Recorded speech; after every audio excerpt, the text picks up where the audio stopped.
So there's a lot of ways that something can be rejected. There's a lot of ways something can be rejected. And let's just kind of see what you're gonna notice when this happens. A hyperacute, it literally is within minutes. The surgeon's completed the transplant and stuff, and he's sewing you back up, and all of a sudden he notices, holy shit, there's all this thrombosis and stuff going on.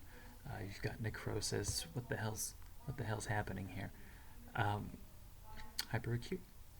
Why hyperacute? Because you already have pre-existing antibodies. Pre-existing antibodies, you think type 2. Always. Okay.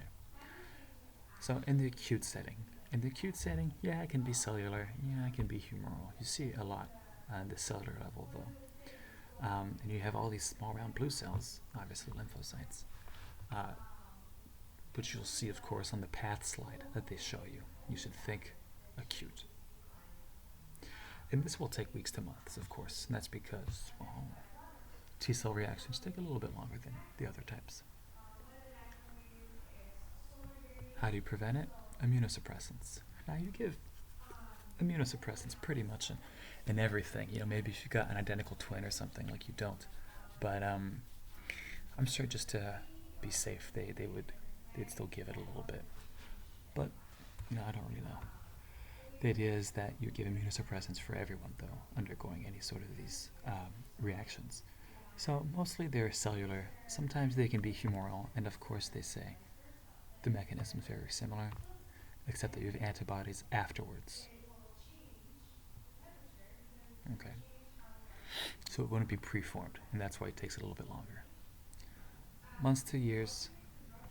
Well, the slowest kinds of T cells in my mind are always the CD4 positive T cells. Why? Because you got so many different types: Th1, Th2, Treg, whatever. And these things end up going through a whole dance of signals in order to specify something. So it takes a very long time for something to happen. However, what they will love to test you on is bronchiolitis obliterans and the proliferation of vascular smooth muscle. Why? Because of the secretion of all these cytokines.